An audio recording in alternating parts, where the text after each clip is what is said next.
할렐루야. 예, 오늘 우리 할렐루야 찬양인데 늘 최고의 찬양을 올려드립니다만은 오늘은 그 협주단이 빛을 발하는 날이었던 것 같아요. 우리 6명인데 우리 협주단 6명 중에서 전공자는 없습니다. 다 취미로 하시고 또 열심히 훈련하시고 연습하시는데 귀한 시간 내서 협주단에 서주시는 게 얼마나 고마운지 제가 이렇게 오늘 바라보면서 참 귀하다. 누구네 집 아들 딸들인지 복 받겠다. 복 받겠다 싶어요. 우리 협주단 격려하는 마음으로 박수 한번 해주시기 바랍니다. 감사합니다. 여러분들 가운데 자녀들이나 여러분 자신이 악기를 취미로 가지고 계시면 취미로 악기 하시는 분들 계시면 협주단에 힘을 같이 좀 모아주시면 정말 고맙겠습니다. 오늘은 이 마가복음 5장의 말씀을 우리가 함께 나누는데요. 이 마가복음 5장 말씀에는 그 예수님께서 행하신 기적의 스토리가 몇 가지가 이렇게 이어져 내려가고 있습니다. 그 가운데 이제 도입부에 등장하는 기적은 거라사 지방에 군대 귀신 들렸던 자에게서 예수님이 그 귀신을 내쫓아 주시는 장면이 나와요. 예수님이 자신을 깨끗이 고쳐주시니까 이 사람이 정상인이 되어서 예수님을 향하여 드렸던 말씀이 뭐냐면 내가 예수님을 따르겠습니다. 근데 예수님께서 그것을 거절하세요. 네가 나를 따를 것이 아니고 네 가족에게로 돌아가라. 돌아가서 주께서 너에게 행하신 일이 어떤 일이었는지에 대해서 널리 알려라. 19절 말씀 보십시오. 오늘 우리가 21절부터 본문을 봤습니다마는 19절 말씀 보시면 허락하지 아니하시고 그에게 이르시되 집으로 돌아가 주께서 내게 어떻게 큰 일을 행하사 너를 불쌍히 여기신 것을 네 가족에게 알리라 하시니 그랬죠? 그리고 20절 그가 가서 예수께서 자기에게 어떻게 큰 일을 행하셨는지를 데가볼리에 전파하느니 모든 사람이 놀랍게 여기더라 그랬습니다. 근데 가만히 생각해 보면 이때 당시에 이 거라사라고 하는 지역과 데가볼리라고 하는 이 지역에 이 귀신 들린 사람, 군대 귀신 들린 사람의 존재를 모르는 사람이 없었는가 봐요. 이 사람은 귀신에 사로잡혀서 자기 스스로도 어떻게 돌발 행동을 하는지 자기가 어떻게 다른 사람들에게 해코지를 하고 살아가는지에 대해서 스스로 인식하지 못할 만큼 귀신의 놀이개감이 되어 있어요. 그러니까 귀신에 사로잡혀서 자기의 의지와 상관없이 세상을 혼란하게 하고 사람들을 두렵게 하고 피곤하게 하는 그런 사람이었습니다. 그래서 이 지역 사람들이 귀신 들린 자 그러면 누구나 다 아는데 벌거벗고 다니면서 사람들 해코지하고 괴롭게 하고 하니까 안 되겠다 싶어서 이 사람을 심지어 쇠사슬로 묶어 놨었답니다. 그런데 쇠사슬을 끊어버린 거예요. 쇠사슬을 끊어버리고 소동을 일으키니까 이제는 사람들이 두 손 들었어요. 통제불능이다. 못 말리는 인간이다. 저게 지금 제정신으로 하는 일이 아니다 하고 사람들이 골칫거리 이 사회의 골칫덩어리로 이 사람을 바라보고 있었습니다. 그런데 오늘 우리가 15절 거기 위로 올라가서 보면 예수께서 이르러 그 귀신 들렸던 자 곧 군대 귀신 짚혔던 자가 옷을 입고 예수께 이르러 정신이 온전하게 앉은 것을 보고 두려워하였다 그랬어요. 사람들이 누구나 이 사람을 잘 아는데 근데 예수님을 만난다 하는 소리를 들은 이후로 이 사람이 온전해졌다. 근데 그 온전해진 것의 그 대표적인 모습이 뭐냐면 이 사람 옷 입고 있는 것을 본 적이 없었어요. 벌거벗고 돌아다니면서 해코지를 하고 세상을 어지럽히는데 이 사람이 옷 입고 얌전하게 온전하게 되어 있는 모습을 이 사람들이 처음 본 겁니다. 그래서 지금 이 사람이 우리가 아는 그 사람 맞아? 할 정도로 이 일이 놀라운 사건이었고 이 일로 말미암아 사람들이 두려워하였다 그랬어요. 예수님을 만나 이 사람이 변화된 것에 대해서 두려워했다. 저는 이 본문을 묵상하면서 아니 귀신 들렸던 사람이 정상인이 됐으면 이건 축하할 일이고 다행이다. 이제는 우리가 신경 쓸 일이 없겠구나. 이 사회의 골칫덩어리가 해결되었다. 그리고 기뻐해야 될 일인데 사람들은 귀신이 나간 이 정상인이 된 이 사람을 본 게 아니고 이 사람을 정상인으로 만들어 놓은 예수를 보는 거예요. 그러면서 두려워했다 그랬습니다. 그리고 소문이 널리 퍼졌어요. 너희들 알지? 우리 지역에 이 귀신 들려가지고 세상 사람들을 골치 아프게 했던 그 장본인이 깨끗하게 고침을 받고 정상적인 생활을 하기 시작했다. 소문이 널리 퍼지니까 사람들이 예수님께로 모여드는 거예요. 예수님께서 화급히 배를 타고 바다 건너편으로 가십니다. 예수님이 건너편으로 가고 계신다 하는 소식이 널리 퍼지니까 사람들이 부지런히 달려서 예수님이 타신 배가 건너편 항구에 도착하기 전에 먼저 가서 진치고 대기하고 있어요. 거기 대기하고 있는 사람 중에 한 사람이 있었어요. 이 사람은 회당장입니다. 회당장 야이로라고 하는 사람이 예수님이 거라사에 귀신 들린 자를 귀신을 쫓아내 주신 사건 이후에 예수님 소문 듣고 예수님 만나려고 거기서 대기하고 있었습니다. 여러분 알고 계시듯이 이 사람은 사회적인 신분이 있어요. 그건 뭐냐면 회당장입니다. 회당이 있으면 그 회당을 대표하는 인도자, 지도자가 있는데 그걸 회당장이라고 하지요.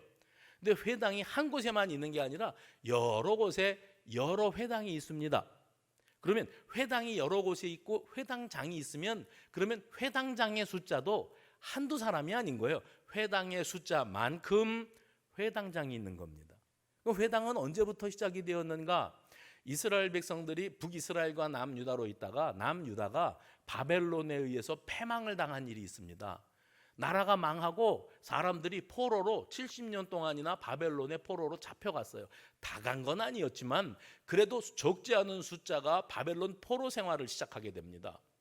근데 이스라엘 백성들은 그 태생적으로 그리고 전통적으로 민족적으로 어떤 관습이 있는가? 하나님을 예배해야 돼요. 근데 이 하나님을 예배하는 장소는 예루살렘 성전입니다. 그래서 늘 당연하게 우리는 성전에 가서 예배하는 줄로 알았는데 포로 생활이 시작되어지니까 먼 이방 땅에 포로 생활을 하면서 문득 우리가 예배해야 되는데 근데 자유가 없잖아요. 포로로 끌려온 입장에서 자유라는 게 없으니까 예루살렘 성에 가야 하는데 예배 드려야 하는데 이걸 할 수 없게 되었으니 우리가 예배를 해야 되는데 어떻게 하지? 하다가 자기들이 있는 장소에서 회당을 지은 거예요.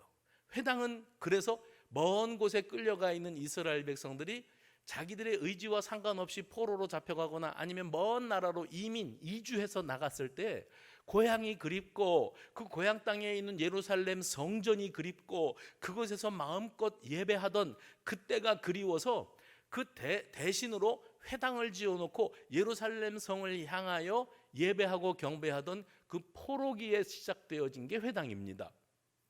그런데 70년 포로 생활을 마치고 난 이후에 이스라엘 백성들이 본향으로 돌아왔어요.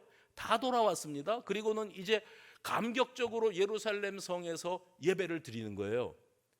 그런데 그 이후로 어떤 일이 생겼는가? 이스라엘 백성들이 이 포로기 때 경험했던 그 회당 제도를 자기들이 살면서 늘 예루살렘에만 머무는 게 아니니까 뭐 장사를 하러 타지로 가든가 아니면 말씀드린 것처럼 그 이민을 가서 먼 이방 땅에 가서 살게 되었을 때 이 유대인 공동체, 이 히브리 공동체가 어느 곳에서든지 공동체 사회를 이루면서 하나 되기 위해서 회당 중심으로 모였어요. 그래서 회당은 포로기가 지난 이후에도 이 예루살렘 인근에 뿐만 아니라 먼 이방 땅에도 회당은 존재했습니다.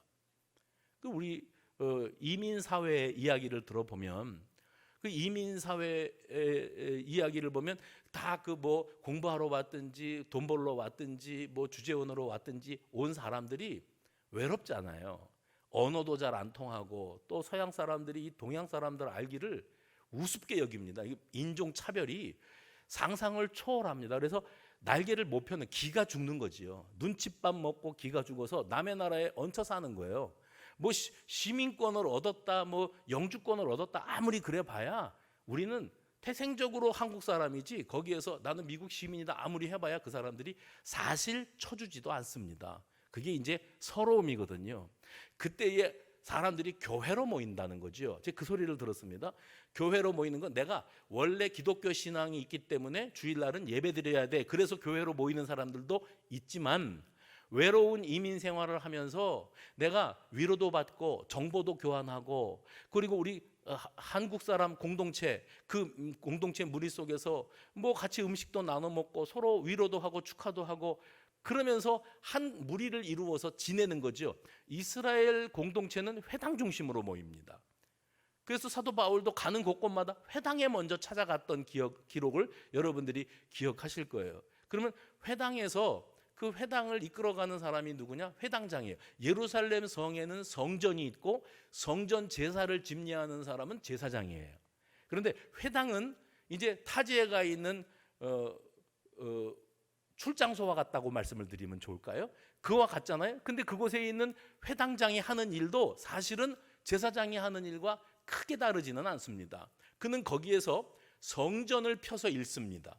그리고 그 성경 말씀을 펴서 읽고 성경을 해설해 줍니다. 설교하는 거죠. 그 다음에 예루살렘 성을 향하여 저들이 그곳에 가지는 못하지만 이곳에서 경배하는 일을 합니다. 예배하는 거예요. 회당장은 이런 거 하는 사람입니다. 그러다 보니까 회당장은 가지고 있는 그 삶의 그 가치 기준이 뭐냐면 절대 율법입니다. 그러니까 율법주의 정신으로 똘똘 뭉쳐 있는 사람이 회당장이에요. 근데 이때 당시에 유대 사회에서 예수 그리스도의 등장, 예수의 등장은 그 제사장뿐만 아니라 회당장뿐만 아니라 바리새인들, 종교 지도자들에게 있어서 대단히 위기의식을 갖게끔 만들었어요. 왜요? 예수님이 행하시는 이 말씀이나 기적이나 행하시는 일들을 보면 안식일도 어기고 우리가 기껏 가르쳐 놓은 율법도 어기고 이걸 무시하는 듯한 발언을 하고 이렇게 자기가 하나님의 아들이라고 하고 신성모독에다가 율법을 정면으로 도전하는 이런 행위를 일삼는 예수를 이때 당시 종교 지도자, 유대교 지도자들입니다. 거기에는 회당장도 들어갑니다. 이 사람들은 이단시했습니다. 접근 금지예요. 예수하고는 상종하지도 말고 예수 있는 곳에 따라다니지도 마라. 이게 유대교 종교 지도자들이 가지고 있는 생각이. 이게 안 먹히기 때문에 결국 예수를 죽여 없애기로 결정했던 겁니다. 그래서 이 회당장이 이런 입장에 있는 사람인데 그 무리 중에 하나가 야이로예요. 그러니까는 회당장 야이로가 자기 어린 딸이 죽게 생겨서 다급해서 예수님께로 달려와서 그 앞에 엎드렸다. 우리는 그냥 그렇다니까 읽고 지나가지만 이때 당시에 이 사회의 배경을 생각하면 회당장이 그 고귀하신 신분을 갖고 많은 유대인들에게 존경의 대상이 되는 그분이 예수, 그때 당시에 이 지도자들에게는 이단자로 낙인 찍혀 있는 그 예수 앞에 가서 엎드렸다. 있을 수가 없는 일입니다. 있어서도 안 될 일입니다. 말도 안 되는 일이 벌어진 거예요. 그러면 야이로는 왜 예수님 앞에 달려와 가지고 엎드려 있을 수밖에 없었는가? 이 사람은 자기의 사회적인 신분과 체면을 생각을 하면 그런 일을 하면 안 되는 사람이에요. 그런데 지금 그 모든 것들, 내가 이런 일을 하면 그러니까 딸 살리려고 예수 앞에 가서 엎드리면 내 회당장 동료들이 나를 뭐라고 그럴까? 우리 회당에 다니는 사람들이 나를 뭐라 그럴까? 그런 것들이 다 고려 대상이 아니에요. 지금 내 딸이 죽게 생겼으니까. 그래서 모든 것들을 다 잠재시키고 다 고려하지 않고 예수님 앞으로 달려간 것은 내가 예수를 만나야겠다. 내가 그 예수를 꼭 만나야겠어. 그리고 그 예수를 만나면은 내 딸 좀 살려달라고 간청을 해야 되겠다. 이 생각 하나 이외에 다른 거, 채통, 사회적인 신분, 사람들의 평판, 시선 이런 거는 전혀 고려 대상이 아니에요. 이게 아비의 심정이지요. 해피려면 병들어 죽어가는 딸이 회당장의 딸이었을까요? 그런데 그 아버지는 회당장의 고귀한 신분 다 필요 없어요. 내 딸이 죽어가는데 내가 회당장이나 제사장이냐 그게 뭐 그렇게 중요하냐. 그리고 예수 앞으로 나가서 아무 고민 없이 모든 고려사항을 뒤로 하고 그야말로 간절하게 해봅시다. 간절하게, 절박하게. 믿음은 그때 발동됩니다. 우리 신앙이 지금 이 수준에서 한 단계 도약을 해야 되는데 그게 안 되는 이유가 뭔지 아세요? 주춤주춤하기 때문이에요. 주춤주춤. 생각이 많아요. 고려 대상. 그래서 믿음 생활을 하는데 사람 눈치 보는 이들을 참 많이 봅니다. 목회하면서. 남들이 뭐라 그러면 어떡하지? 남들이 뭐라고 할 텐데 어떻게 나를 바라보지? 내가 그동안 쌓아 올린 모든 것들이 단번에 다 무너져 버릴 텐데 그러면 나는 앞으로 어떻게 살지? 이런 복잡한 생각을 하지 않아요. 야이로는 오로지 한 가지만 생각해요. 내 딸이 죽어간다. 이 딸을 살릴 수 있다면 나는 회당장 안 할란다. 사람들이 나를 손가락질을 하고 야 창피한 줄을 모르고 너 회당장이 돼가지고 예수 앞에 가서 엎드려 말이 되는 일이냐? 그래 마음대로 떠들어라. 나는 내 딸만 살릴 수 있다면, 내 딸만 살릴 수 있다면. 이게 야이로가 가지고 있는 절박함이었어요. 우리가 신앙생활하는데 너무 배부르지 않나요? 절박하고 간절하고 나는 예수님 이외에는 대안이 없는 사람입니다. 이게 되어야 한 단계 도약이 되는데 우리는 아직도 계산할 게 많고 따질 게 많고 채통이 있고 남의 평판과 시선이 생각을 하다 보니까 주춤주춤 예수께 달려나가지도 못하고 그 앞에 엎드려서 내가 지금 형편이 이러하오니 나를 살려주옵소서, 내 딸을 살려줘, 이것도 못해. 폰만 잡아. 신앙생활을 허세로 하지 말자고 제가 오늘까지 3주 연속으로 이 말씀을 드립니다. 허세 가득한 신앙, 멋있어 보이려고 신앙생활하지 마세요.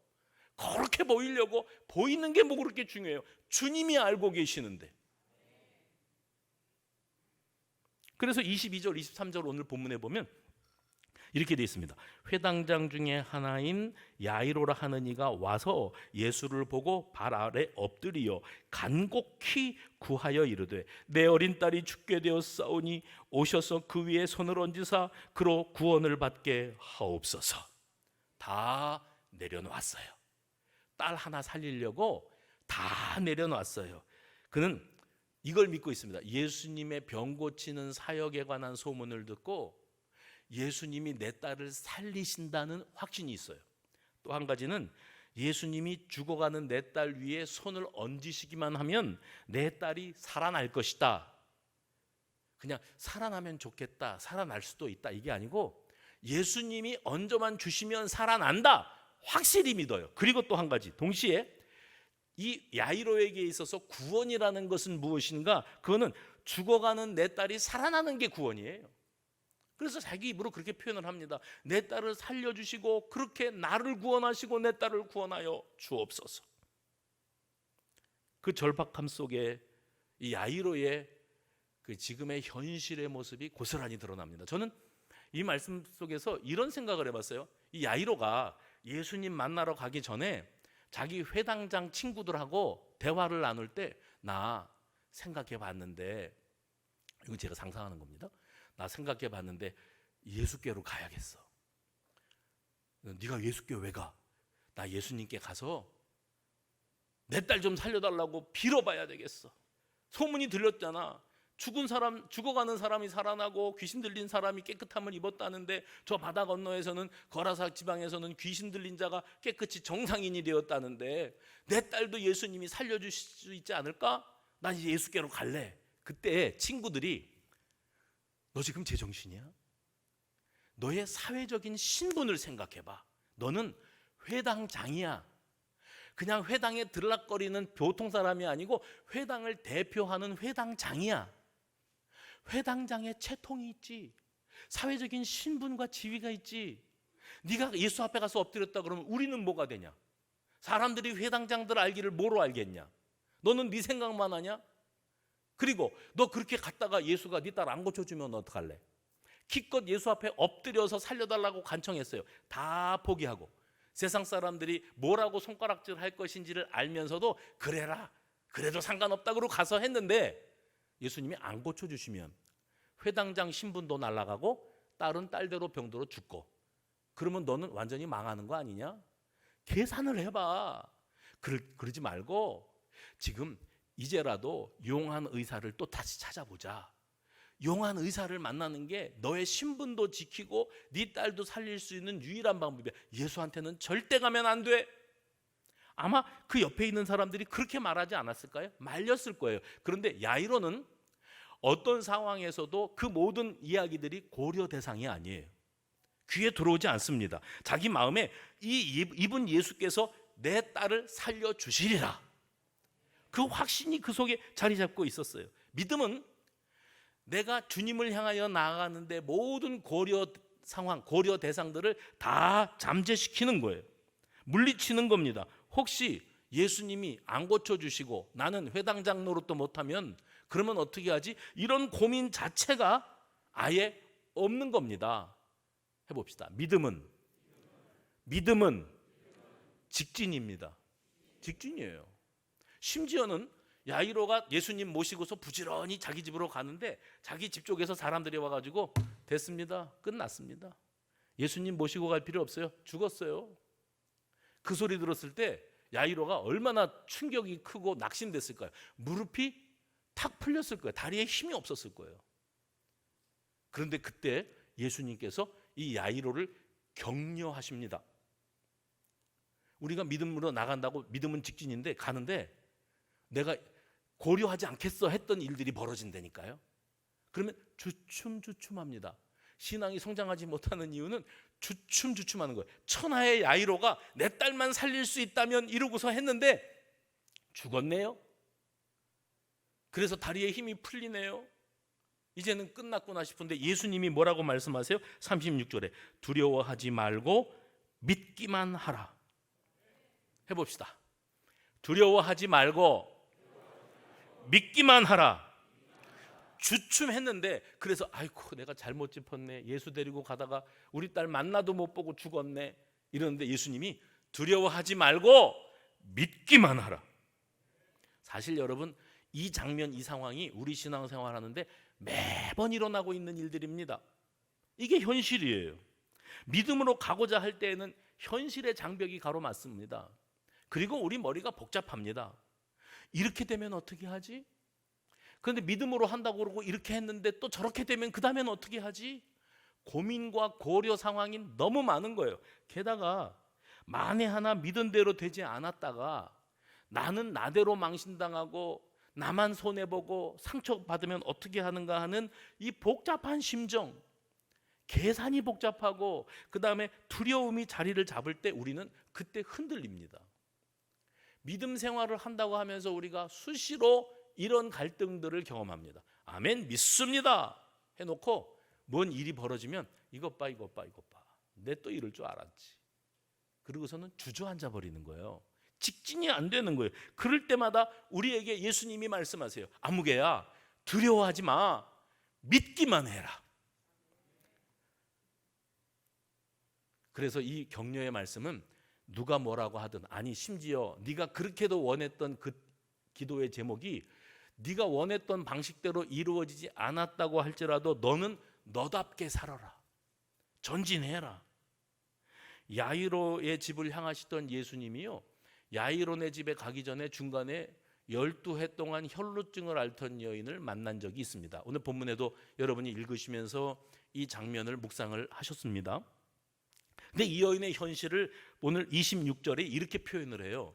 26절, 많은 의사에게 많은 괴로움을 받았고 가진 것도 다 허비하였으되 아무 효험도 없고 도리어 더 중하여졌던 차에, 지금 이 상황입니다. 이 여인의 형편, 살아보겠다고, 고침받겠다고 얼마나 불편해요, 얼마나 힘듭니까? 심적으로 위축되어 있습니다. 살아보겠다고 많은 의사를 찾아보았고 치료도 받고 처방도 받고 시키는 대로 다 했는데 나아지기는커녕 점점 더 상황이 심각해져 가고 있었던 여인이에요. 그런데 이 여인이 의사들을 만날 때마다 이거는 난치병입니다, 불치병입니다, 이거 원래는 12년이면 고질병이지요. 그냥 이 병과 같이 사는 거예요, 인생을. 고질병, 난치병, 한 걸음 더 나가서 불치병, 못 고칩니다, 이렇게 살다가 그냥 죽는 겁니다. 이런 소리를 듣게 되었다고 할지라도 지쳐가던 이 여인이 예수님 소문을 또 듣습니다. 근데 예수님에 관한 소문을 들었는데 예수님이 병 고쳤다는 거예요. 근데 예수님이 고치신 병이 그 여인에게 들려온 거는 귀신 들린 자를 고치시고 바람과 바다를 잔잔하게 하시고 한쪽 손 마른 사람을 고치시고 중풍병자도 고치시고 나병 환자도 고치셨다. 그 얘기를 들으면서 예수님이 누구를 고치셨다 하는데 그 병명 가운데 그 혈루증은 없었어요. 그런데 그 병들의 공통점이 뭐냐면 그 가운데 불치병이 있어요. 난치병이 있어요. 그리고 자기도 난치병, 불치병이에요. 그러니 도무지 사람으로서는 소망이 없는 이런 질병에 사로잡힌 어떤 사람도 예수님께서 고치셨단다, 일으키셨단다, 이 소식을 들었을 때 이 여인이 그러면 이 혈루증도 예수님이라면 고치시리라, 그 믿음이 이 여인에게 생겼다는 거예요. 그런데 이 혈루증을 앓고 있는 신분에서 예수님을 찾아가서 남들처럼 예수님, 내가 혈루증으로 죽게 되었사오니 손을 얹어 나를 고쳐 주옵소서, 이렇게 말할 수가 없습니다. 왜요? 이 병은 사람들에게 드러낼 수 없는 병, 말을 꺼낼 수도 없는 병이에요. 그래서 이 여인이 내린 특별한 결단 28절 뭐라고 되어 있습니까? 내가 그의 옷에만 손을 대어도 구원을 받으리라. 조용히 하자. 이 사람들 많은 데서 예수님 나는 혈루병에 걸렸거든요, 그러면 사람들이요 뒤로 한 걸음씩 다 물러났을 겁니다. 왜냐하면 이 병은 구약 성경에는 유출병 이렇게 표현되고 있거든요. 그러면 사람의 신체에서 나타나는 비정상적인 출혈 증상입니다. 특별히 이 여인들에게 있어서 혈루병, 유출병 그러면은 이 비정상적인 일로, 그러니까 건강한 상태가 아닌 일로 하혈을 계속하고 있는 일이에요. 그런데 레위기 15장에 보면 구약 율법입니다. 유출병은 부정한 병이라, 부정한 병에 걸린 사람은 부정해진 것이다. 문제는 자기가 그 병에 걸려서 부정해진 것뿐만 아니라 그렇게 그 병 걸려서 부정하게 된 여인이 사람들을 있는 곳에, 그러니까 회중들이 많은 곳에서 돌아다니다가 우연이라도 누군가와 옷깃이 스치든가 또 피부 접촉이 일어나면 그 사람도 부정해진다. 그러니까 이 병에 걸리면 자가격리입니다. 자기를 위해서뿐만 아니라 다른 사람들을 부정하게 만들지 않기 위해서 자기가 스스로 알아서 방 안에 들어앉아 있어야지 나와서 돌아다니면 안 돼요. 그런데 예수님 소문을 듣고 예수님 만나야 되는데 집 방 안에서 어떻게 예수님을 기다립니까? 나왔지요. 그리고 꽁꽁 싸매고 다니면 내가 유출병인지 뭔지 사람들은 못 알아봅니다. 그리고 생각하기를, 그런데 사람들이 있는 곳에 가려면 사람들이 부정해지는 거는 둘째치고 내가 예수님 나를 고쳐주세요 하면은 그런 사람들이 다 기겁을 할 거고, 내가 예수님을 터치하면 그러면 내 부정함이 예수님도 부정하게 만들 것이다. 이건 어떻게 하지? 복잡합니다. 생각이 너무 복잡하니까 내린 결론이 이래야 되겠다. 사람들 몰래 뒤로 가서 예수님의 옷자락을 움켜쥐었다가 놓자. 그러면 아무도 모르고 나는 그 능력을 힘입어 깨끗이 나음을 얻을 것이다. 이게 이 여인이 가지고 있는 생각이었습니다. 그런데 그 터치가 일어난 다음에 예수님이 즉시 말씀하시죠. 그 능력이 자기에게서 나간 줄 아시고 말씀하시길 누가 내 옷에 손을 대었느냐? 예수님이 알고 계시는 거예요. 그때 주변에 있던 제자들이 기가 막힙니다. 왜냐하면 예수님을 만나기 위해서 사람들이 저 거라사 지방에서부터 몰려왔고 여기 항구에 대기하고 있었고 야이로와의 대화가 있고 야이로네 집으로 가는데 야이로와 예수님만 가는 게 아니라 무리들이 밀고 당기면서 몰려가는 거예요. 여러분, 스포츠 스타나 연예인들을 보면 멀리 TV에서나 보거나 저 멀리서 보면 신기하지요. TV로만 보다가 생생하게 실물을 보면은 아, 저게 연예인이구나, 얼굴은 조망만하네 그러면서 뭐 보잖아요. 그런데 연예인들이 가끔 이렇게 사인을 해주는 일이 있어요. 아니면은 스포츠 스타가 경기를 마치고 차량에 오르기 전에 사람들에게 사인해주는 일이 있는데, 그러면은 사람들이 그게 신기한 거예요. 같은 사람인데 이게 TV에 나오는 사람이라고 신기하기 이를 데 없는 거예요. 그러면요, 옷을 그렇게 잡아당긴답니다.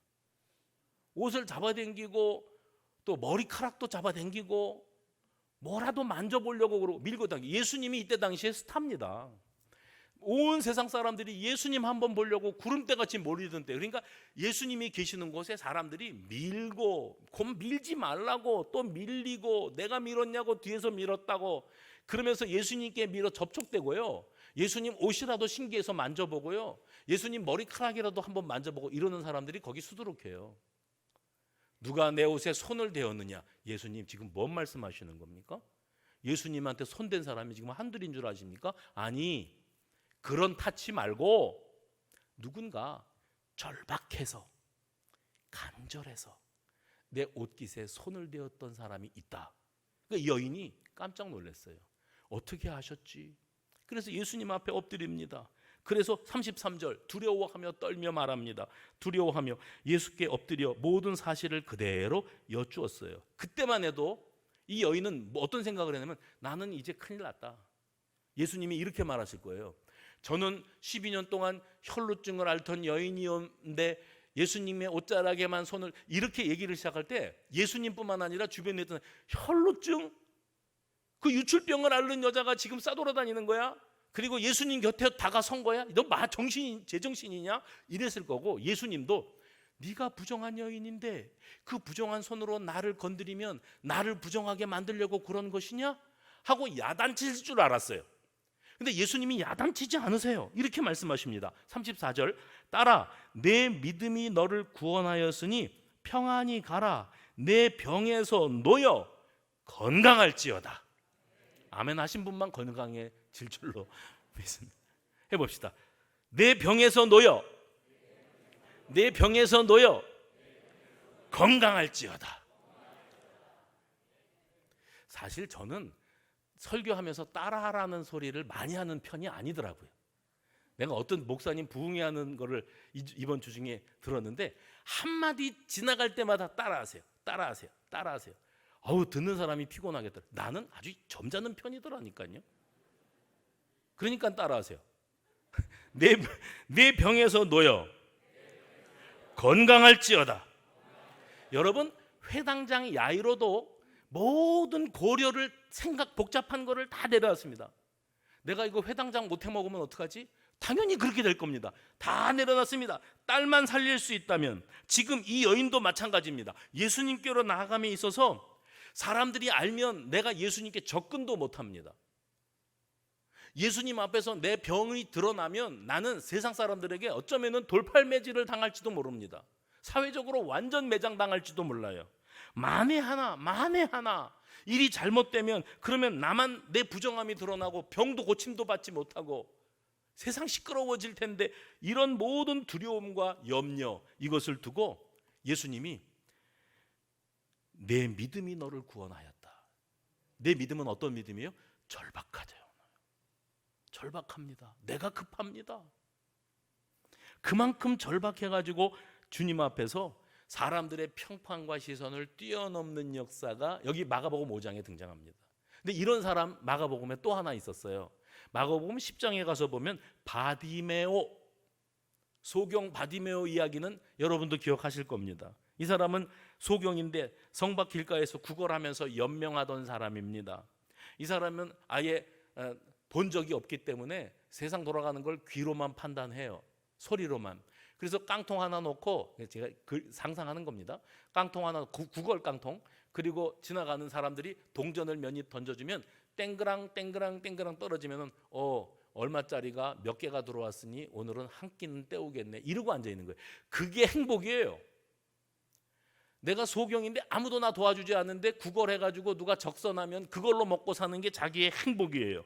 그리고 그 이상 아무것도 바랄 게 없어요. 그러나 그도 사람입니다.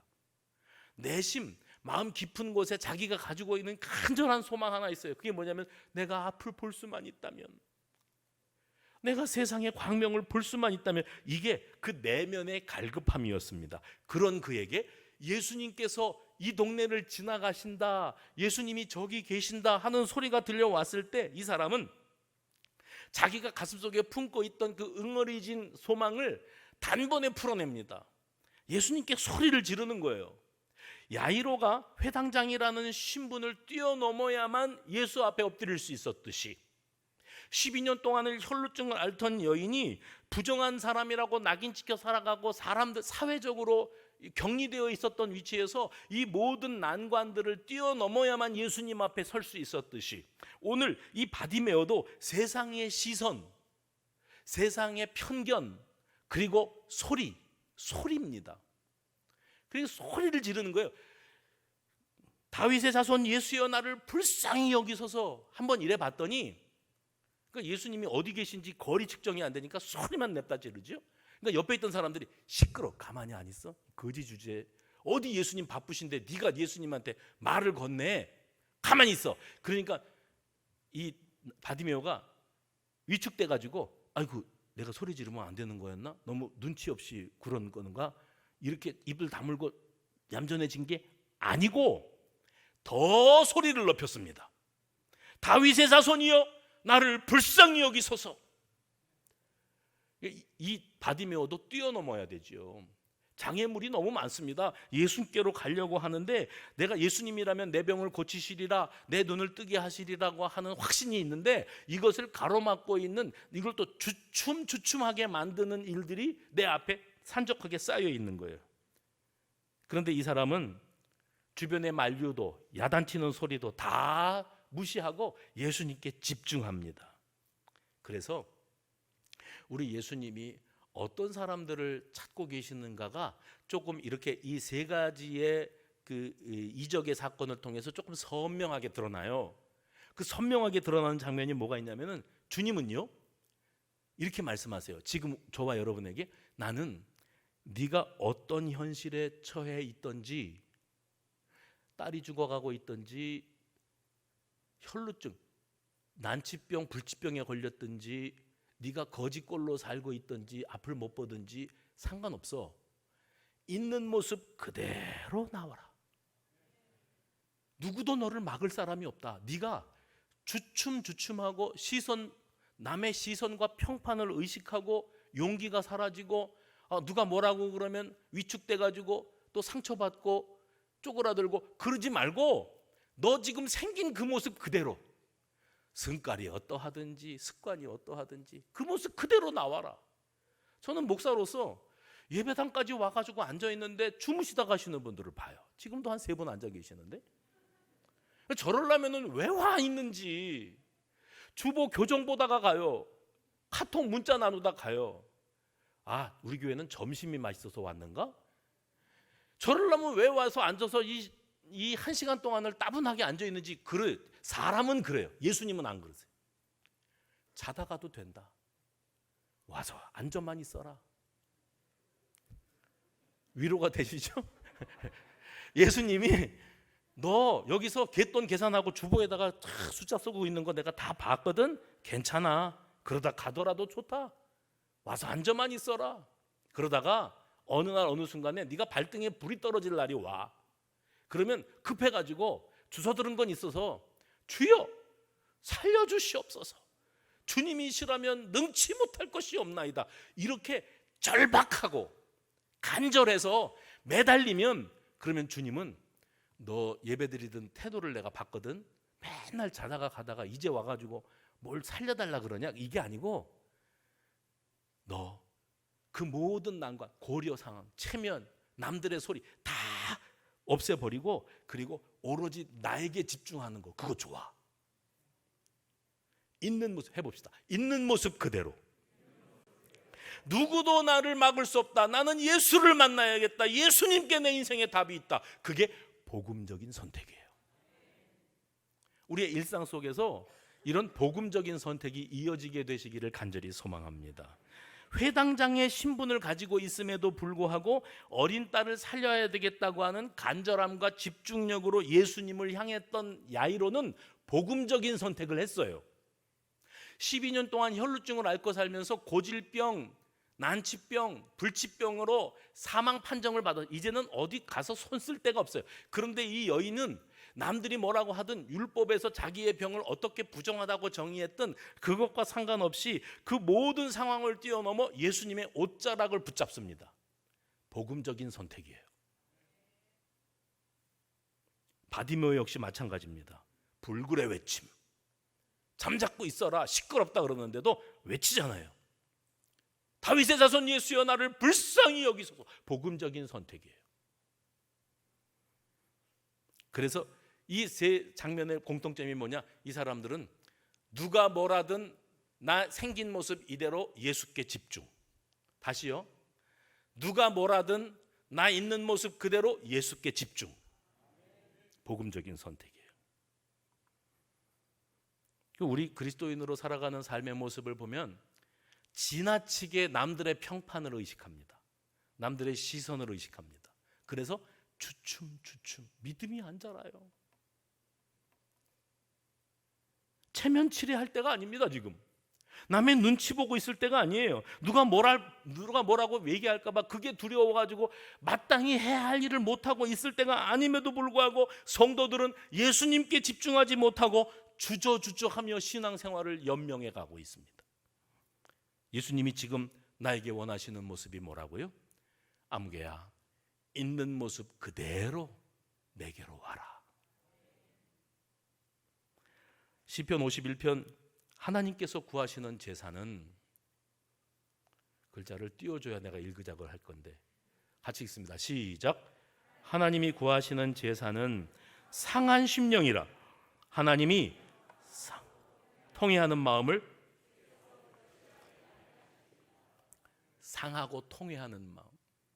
나는 죄인이구나, 나는 심각하구나, 뭐 이게 뭐 신앙인가? 나는 신앙의 액면가를 치면 아무것도 내세울 게 없다. 그런데 사람들은 그래. 너는 믿음 생활을 뭘 그따위로 하냐? 이럴지 몰라도 예수님은 안 그러세요. 괜찮아, 괜찮아. 너 있는 모습 그대로 와. 급하면 부르짖어. 내게 엎드려. 그러면 내가 길을 연다. 상함 심령을 멸시치 아니하시는 주님께서 있는 모습 그대로, 힘들면 힘든 모습 그대로, 상처받았으면 상처받은 모습 그대로, 병들었으면 병든 모습 그대로, 슬프면 슬픈 모습 그대로, 좌절했으면 좌절한 모습 그대로, 실망했으면 실망한 모습 그대로 내게로 나와라. 그거 들고 와. 그러면 우리 주님이 나를 위해 가던 걸음을 멈추시고 나를 부르실 줄로 믿으시기를 바랍니다. 옛날 복음송이라 그랬어요. 옛날 복음송 중에 주 예수 오셔서 내 슬픔 하셨네, 나의 앞일도 내 주 하셨네, 나 주를 버리고 떠나갔었네, 주님 약속대로 날 붙드셨네, 주 말씀하네, 물가로 나오라, 곧 내게 오라, 내 목마른 것을 내가 채우리라, 어둠에 헤맬 때 흘리던 내 눈물, 그 눈 위에 내가 죽었. 어둠 속에 헤매면서 내가 눈물을 흘리지 않았느냐? 내가 그것을 보고 있었다. 그리고 내가 네가 흘리는 그 눈물 때문에 십자가에 달렸다. 할렐루야. 신문을 보는데 소설가 김훈 선생이 있어요. 이분이 연로하셔가지고 이제 뭐 자기 스스로 내가 이제 시간이 얼마 남지 않았다 여겨서 화급히 소설을 하나 탈고했는데 6개월 만에 소설을 썼어요. 소설책 이름이 하얼빈이라고 그럽니다. 이제 출간된 지 얼마 안 됐으니까 저도 이제 신문에서 책 소개하는 기사를 읽으면서 그 내용을 봤어요. 그런데 이 하얼빈이라고 하는 소설이 내용이 무엇인가 하면은 그 안중근 의사가 이토 히로부미를 하얼빈역에서 저격하는 순간 일주일 전부터 일어났던 일들을 소설로 쓴 거래요. 그런데 이 이 김훈 선생이 어떤 사람인가를 이제 이 책 소개하는 분이 썼는데, 이분이 대학생 때에 책 중에 안중근 신문조서라는 책이 있답니다. 이 책을 읽으면서 엄청난 충격을 받았대요. 그래서 자기가 이 내용을 두고 소설을 써야겠다고 생각을 했는데 이제 나이가 너무 들어서 빨리 내가 이 책을 완성을 시켜야 되겠다고 하고 부지런히 6개월 만에 다 써내려간 책이 이 하얼빈이라고 하는 책이랍니다. 그런데 그 안중근 신문조서에 뭐라고 써 있는가 하면 어떻게 이런 일을 네가 꾸몄느냐 하는 형사의 취조에 안중근 의사가 나이 30살 먹었는데 이런 말을 남깁니다. 인간의 사상이란 매우 무질서하고 혼잡한 것이겠지만 혁명에 나서는 몸가짐은 이토록 가벼운 것이로구나. 그 어떤 고민과 두려움도 없이 지금 내가 해야만 할 일이다 여겼을 때 주저하지 않고 실행에 옮기는 것, 이것이 혁명의 동력이고 삶의 격정이로다. 이게 30살 먹은 청년이 한 그 신문을 당하면서 했던 이야기래요. 블라디보스톡의 한 허름한 주막에서 안중근과 우덕순이라고 하는 30살 먹은 두 젊은이가 대화를 나눕니다. 열흘 후에 이토 히로부미가 온다는데 죽이러 가자. 그래, 가자. 이거예요. 내가 이런 거사를 치르면 우리 부모님은 어떻게 되고 우리 가족들은 어떻게 되지? 내가 너무 빠른 나이에 죽는 거 아닌가? 이거 나 말고도 다른 사람이 할 수 있지 않을까? 이 일이 과연 우리 조국에서 나를 알아줄 만한 일일까? 먼 훗날 대한민국 사람들이 나를 안중근 의사라고 불러주면서 추앙할까?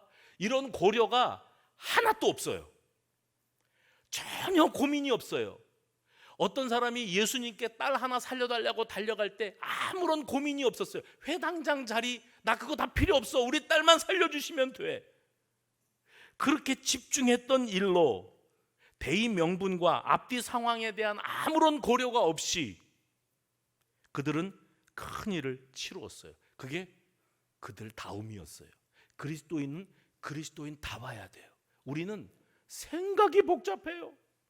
예수를 믿는데 주님께로 나가는데 내 화급한 문제가 해결되어야 되는데 생각이 복잡해요. 그래서 주여, 그 앞에 엎드릴 줄도 몰라요. 주여, 내 딸을 살려 주옵소서. 주여, 나는 혈루증을 앓던 여인입니다. 주님, 다윗의 자손 예수여, 나를 불쌍히 여기소서. 이것도 할 줄을 몰라요. 그리고 30년 40년을 예수를 믿었다고 하고 있어요.